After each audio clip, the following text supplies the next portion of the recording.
किसी भी ऑर्थोपीडिशियन की ओपीडी में सबसे कॉमन शिकायतों में से एक होता है। ओपीडी में जितने मरीज आते हैं उसमें सबसे ज़्यादा कॉमन ऑर्थोपेडिक्स में भी, गायनेकोलॉजी लेडी डॉक्टर के पास, क्योंकि फीमेल्स को काफ़ी, लेडीज़ को काफ़ी दर्द होता है, और फिजियोथेरेपिस्ट के पास, और स्पेशलिटीज़ में भी जनरल फिजिशियन के पास कमर दर्द बड़ी ही कॉमन समस्या है। और आजकल डे बाय डे बढ़ती जा रही है, लाइफ स्टाइल की वजह से, डाइटरी चेंजेस की वजह से, थोड़े जॉब्स की वजह से, जॉब प्रोफाइल की वजह से। तो कारण आपने पूछा, तो एक तो कारण इसका जो बनावट का कारण है कि कमर का हिस्सा जो रीढ़ में सबसे ज़्यादा मोबाइल पूरे एक्सियल स्केलेटन में नीचे कमर का हिस्सा होता है, क्योंकि नीचे पेल्विस जो कूल्हे हमारे होते हैं वो फिक्स होते हैं। ऊपर की जो हड्डी होती है, छाती के पीछे रीढ़ की हड्डी, वो भी पसलियों से फिक्स रहती है। बीच का हिस्सा सबसे ज़्यादा मोबाइल होता है, जो नीचे का हिस्सा है, जो रीढ़ की हड्डी को पेल्विस से जोड़ता है। तो वो उसी पर सारा लोड, सारे मूवमेंट्स, करवट करना, आगे झुकना, वजन उठाना, कोई भी मूवमेंट आप करते हो वहीं पर होते हैं। तो इसलिए वो एरिया हमारा प्रोन है, ससेप्टेबल है दर्द के लिए। सबसे ज़्यादा दर्द कॉमनेस्ट वहीं पर होता है सभी तरह के केसेस में। कारण इसके बहुत सारे हो सकते हैं। जनरलाइज कॉज होते हैं जो कि हर तीसरे आदमी में, चौथे पर मरीज में मिलते हैं ज़्यादातर केसेस में, जो कॉमन कॉजेज हैं, कॉमन सेंस वाले। और कुछ कभी कभी कुछ ज़्यादा विषय होता है इन्वेस्टिगेशन का, कुछ गंभीर कारण भी हो सकते हैं जिनमें जो जांच का विषय होता है, जैसे शरीर के बाकी शिकायतों की तरह। जैसे सर दर्द है तो कॉमन सर दर्द ऐसे भी हो सकता है 100 में से 90 में, 99 में, 95 में स्ट्रेस का, कोल्ड का, और 1000 में से 1 केस ट्यूमर भी निकल आ सकता है। तो जो कॉमन कारण, जो हम यदि क्लासीफाई इसको करने की कोशिश करें, तो सबसे पहला कारण आज की तारीख में, पिछले डेकाड से प्रैक्टिस में, वो रॉन्ग पोस्चर है। क्योंकि हम सभी लोग सीडेंट्री लाइफ स्टाइल के आदी हो गए हैं। More and more people are into this computer works and desk job, and even गांव के लोग भी अब, चूँकि मैकेनाइज सारी जो खेती बाड़ी भी हो गई है, तो उन लोगों का भी मोबाइल उनके भी हाथ में सबके आ गए हैं, लैपटॉप कंप्यूटर पर भी काम करते हैं। तो लाइफस्टाइल हमारी सीडेंट्री होती जा रही है, और उसमें भी गलत तरीके से बैठने का तरीका वो कॉमन कारण है। कि सोफ़ा या रिक्लाइनिंग पोजीशन या बेड में जो पीछे बेड पोस्ट होता है उससे कमर लगा के बैठने वाली पोजीशन, ये कमर के लिए वर्स्ट इन्वेंशन है मेरे ख्याल है। सोफ़ा और ये बेड पोस्ट पर बैठना, पीछे कमर लगा के बैठना, ख़ास तौर से टीवी में तो सभी रिमोट वाले टीवी हैं। पहले चैनल चेंज करना होता था, कुर्सी पर बैठ करके पर्सन देखता था, और ड्राइंग रूम में टेलीविज़न होता था तो पोस्चर कम से कम बैठ के देखता था। अभी तो बेडरूम्स में सभी के हैं, आधे लेट करके टेलीविज़न सभी लोग देखते हैं, पीछे कमर लगा कर, या सोफे में आधे लेट के बैठते हैं। तो या ऑफिस चेयर्स भी, रिक्लाइनिंग चेयर्स जो होती हैं जिसमें ऐसे हो जाता है पर्सन, और काफ़ी लगातार बैठे रहना। तो पोस्चर सबसे कॉमन कारण जो है आज की तारीख में लाइफस्टाइल के हिसाब से मैं कहूँगा कि ये है। दूसरा कारण लैक ऑफ एक्सरसाइज। तो 10-20 साल पहले तक हम लोगों को काफ़ी पैदल चलना होता था, अभ्यस्त होते थे हम लोग, थोड़ा समय भी होता था घूमने का, और बहुत ज़्यादा 20-30 साल पहले बहुत ज़्यादा व्हीकल्स लोगों के पास नहीं थे, या तो साइकिल चलाते थे, या छोटी छोटी दूरी के लिए तो पैदल जाते थे, सब्जी लेने, मार्केट, स्कूल, कॉलेज पैदल जाते थे, पास में ऑफिस होता था। आजकल पैदल जाना शहरी लाइफ में तो किसी को ना तो समय की अफरा तफरी है ही, और थोड़ा इज्जत का भी सवाल लगता है पैदल चलना, ऑफिस जाना ऐसा।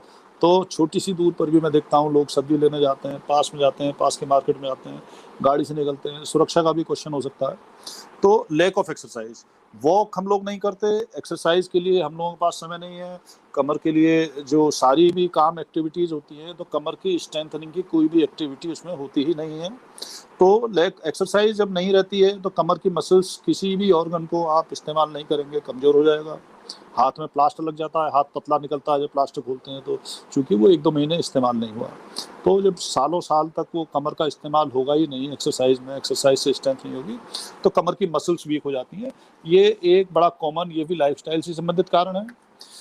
तीसरा कारण डाइटरी है। Modern diet pizzas and all those things और ये वाले जो प्रोसेस्ड फूड्स, तो जो हमारी जो ट्रेडिशनल इंडियन किचन थी, अभी भी होती है, उसमें sufficient nutrient, sufficient mineral, sufficient vitamin ज़्यादातर सभी होते हैं। बहुत सारी चीज़ें हमारी किचन में कैल्शियम रिच होती हैं, चना है, मूंगफली है, कई सारे पिलेट्स हैं। और वो तो अब चूंकि बाहर का खाना ऑर्डर पर, ऑनलाइन ऑर्डर वाले खाने जब आते हैं, प्रोसेस्ड आते हैं, तो diet deficient in calcium, it may be deficient in minerals, it may be deficient in vitamins. तो तीसरा कारण डाइटरी भी होता है, खुराक में गड़बड़, इम्बेलेंस। और इसके अलावा पेशेगत कारण होते ही हैं। कुछ पेशे में कमर दर्द बहुत ज़्यादा कॉमन है, सॉफ्टवेयर इंजीनियर्स में। और 31 मार्च के आसपास पीछे जितने काफ़ी सारे सीएज हमारे पास के चार्टर्ड अकाउंटेंट्स पहले हफ्ते अप्रैल के में आते हैं कमर दर्द की शिकायतें लेकर के, चूँकि वो उनका टारगेट होता है मार्च का, लगातार बैठे रहते हैं 12 14 घंटे, दिखाने का समय नहीं होता। अप्रैल में उनकी चार्टर्ड अकाउंटेंट्स की खूब भीड़ लगती है, खूब आते हैं कमर दर्द दिखाने। तो पेशे का कारण, और ऐसा ही नहीं सीडेंट्री पेशे का कारण में कुछ और पेशे, लेबरर्स में कमर दर्द, काफ़ी डिस्क विस्क की प्रॉब्लम, जो झुक के बार बार वजन उठाते हैं और कमर में स्ट्रेंथ डाइट की वजह से उतनी है नहीं, वजन कम है, पतले दुबली लड़कियां काम करती हैं, लेबर क्लास में हम लोग देखते हैं 18 साल 20 साल की, शरीर पूरा डेवलप है नहीं, बार बार झुक के वजन उठाना, वो एक कारण। बहुत सारे मरीज आते हैं डिस्क का ये प्रॉब्लम लेकर के, जिनके कमर में डैमेज हो जाता है ओवरयूज से। हाउस वाइफ में भी घर के सारे काम तो आगे झुकने के होते हैं, तो फॉरवर्ड बेंडिंग की सारे काम हैं, पीछे का एक्सटेंशन का कोई कारण, कोई काम हमारे पास है नहीं, तो कमर स्ट्रेंथ उसमें नहीं होती, उस पेशे में भी, घर के काम में भी। कुछ कारण और जो होते हैं जिनमें कि हमें बहुत सावधान रहने की ज़रूरत है, जो कि मिस नहीं होना चाहिए जनरल कारणों में। वो कुछ इन्फ्लेमेटरी कारण होते हैं, जैसे गठिया होती है, जोड़ों की गठिया होती है, घुटने की होती है ऑस्टियोआर्थराइटिस, बाकी जोड़ों की रोमेटॉइड तो सभी लोग जानते हैं, नाम सुना हुआ है। इसी तरह रीढ़ की हड्डी की भी गठिया कुछ होती हैं, स्पॉन्डिलोआर्थोपैथी, एंकाइलोजिंग स्पॉन्डिलोसिस उसको कहते हैं, मर्दों में ज़्यादा कॉमन होती है मिडिल एज में। तो वो एक इन्फ्लेमेटरी कॉज हो सकता है, वो केवल डॉक्टर ही डायग्नोज करके इन्वेस्टिगेशन से बताएंगे। और उसमें ज़्यादातर सुबह को सो के उठते हैं तो पूरी कमर जकड़ी हुई रहती है। तो मिडिल एज में लगातार कमर में दर्द है आपको, सुबह सुबह बहुत ज़्यादा होता है, प्रोग्रेसिवली बढ़ रहा है, तो उसको मैटर ऑफ इन्वेस्टिगेशन उसको ज़रूर दिखा लेना चाहिए। डेफिनेटली। तो पहला कारण, जैसे एक डाइट का यदि कारण हम कहेंगे, तो डाइट में सफ़ी डाइट हमारी बैलेंस्ड होनी चाहिए। हमको अवेयर होना चाहिए कि जो हम खा रहे हैं इसमें इसका टेस्ट कैसा है, इसके अलावा इसमें कंटेंट्स क्या क्या हैं, हमारे शरीर का हिस्सा ये बनने जा रहा है, हमारे शरीर में एब्जॉर्ब हो जाएगा, हमारा शरीर बन जाएगा ये। तो इसमें हमारे शरीर को कौन सी चीज़ कम जा रही है, और तो जो इनपुट है हमारा, हमें अवेयर होना चाहिए हर एक चीज़ के बारे में। सामने चपाती है, दाल है, रोटी है, तो उसमें कितनी कैलोरी हमारी जा रही है, कैल्शियम विटामिन जा रहा है, नहीं जा रहा है, नॉर्मल डाइट भी। और फल फ्रूट हम सीजन का ले रहे हैं, नहीं ले रहे हैं, मिल्क प्रोडक्ट ले रहे हैं, नहीं ले रहे हैं। तो कैल्शियम रिच डाइट जिसमें कि सफिशिएंट अमाउंट ऑफ कैल्शियम, या तो आप दूध के शौकीन रेगुलर हैं, दूध या दूध की बनी चीज़, पनीर, अंडा रेगुलर लेते हैं तो ठीक है, नहीं लेते हैं तो कुछ चना, मूंगफली या ड्राई फ्रूट्स, इस तरह की चीज़ें जो कैल्शियम रिच डाइट है वो लेते हैं। ये भी नहीं लेते हैं तो फिर आप डाइटरी सप्लीमेंट आपको लेना चाहिए। तो पहला चीज़ तो डाइटरी इम्प्रूवमेंट, जितना नेचुरल और ट्रेडिशनल बैलेंस डाइट होगी उतना अच्छा है। दूसरा, कुछ एक्सरसाइजेज आपको रेगुलर रूटीन में ज़रूर करनी चाहिए। यदि आप अपने आप से कर सकते हैं, कुछ यदि डल पेन है और बहुत ज़्यादा सीवियर, बहुत परेशान करने वाला नहीं है, तो कमर की एक्सटेंशन एक्सरसाइजेज होती हैं, भुजंग आसन जैसी एक्सरसाइजेज, वो बाबा रामदेव या योगा वाले टीचर्स ये काफ़ी सिखाते हैं। तो कुछ एक्सरसाइजेज कमर की स्ट्रेंथनिंग, पेट के बल लेट करके कमर उठाने वाली, सीधे लेट करके, वो थोड़ा नेट पर भी देखेंगे आप, मिल जाएंगी, कमर दर्द में मसल स्ट्रेंथनिंग एक्सरसाइजेज। आप यदि आपको एक्सरसाइज करते समय दर्द बढ़ नहीं रहा है और आराम मिलता है, अच्छा लगता है, तो आप सेफली उसको कर सकते हैं। और कोई कारण और कोई सिम्टम बहुत ज़्यादा एसोसिएटेड नहीं है, बुखार वगैरह नहीं है, चोट आपको नहीं लगी है, चोट का एक कारण रह गया हमारा, बहुत इंपॉर्टेंट कारण, ऑर्थोपेडिशियन चोट भूल गए, तो इंजरी, छोटा मोटा जर्क भी कभी कभी वो डेंजरस होता है। वो कारण मैं बता रहा हूँ मैं आपको कि ओल्ड एज पर्सन है, सीनियर सिटीजन है, बस में कहीं गए, कार में गए लॉन्ग ड्राइव पर और जर्क्स वर्क्स लगे, अब उसको कारण वो चोट में उसको नहीं गिनते हैं, लेकिन वो बोन उनकी इतनी फोकी फुसफुसी हो जाती है कि थोड़ा सा झटका लगने पर कभी कभी छोटा मोटा क्रैक हो जाता है, जो कि उस वक्त महसूस नहीं होता, कभी कभी एक्सरे में नहीं आता, वो एक कारण हो सकता है। तो चोट की यदि हिस्ट्री है तो एक्सरसाइज ना करें, पहले इन्वेस्टिगेट करने, क्योंकि चोट का पहला इलाज तो रेस्ट है, तो वो हील हो जाती है तभी एक्सरसाइज करें।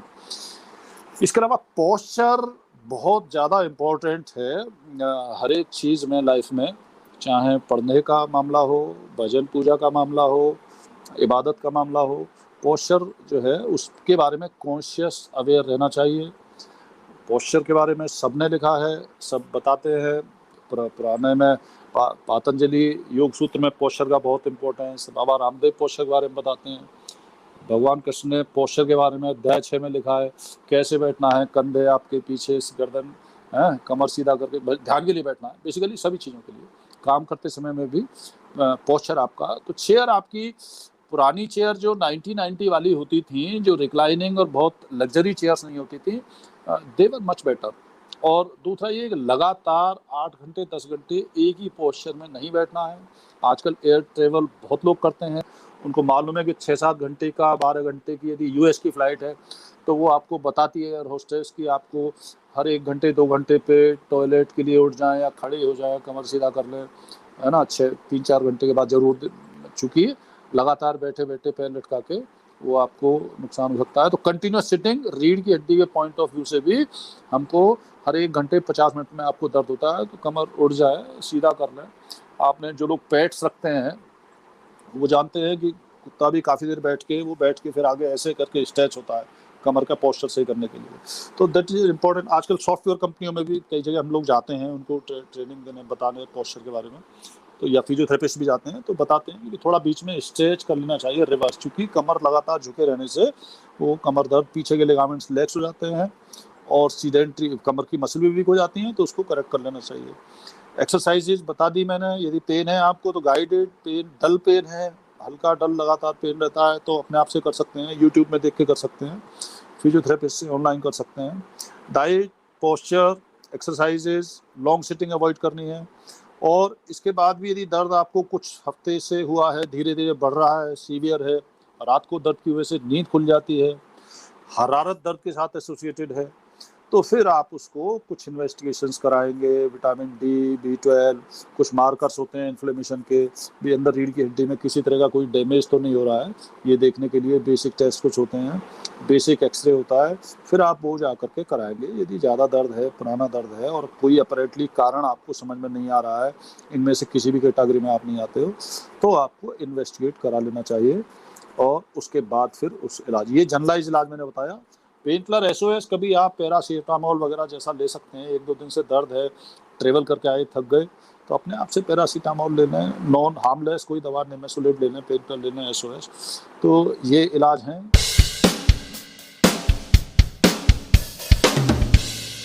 दवाई तो लेनी पड़ेगी, शुरू में तो दर्द है तो पहला इलाज तो दर्द, मरीज तो हमारे पास तो दर्द की शिकायत लेके आता है, उसको बताता तो दर्द है कि हाँ मेरे को दिक्कत है, तो दवाई तो लेनी ही है। और दवा में पेन किलर लेना है, पेन किलर तो टेम्परेरी 2-3 दिन के लिए है, तो आपका जो साइकिल है पेन का, स्पाज्म का, मसल स्टिफनेस का, वो टूट जाए ताकि आप वापस गेट बैक टू नॉर्मल अपने वापस लाइफ स्टाइल पर आए।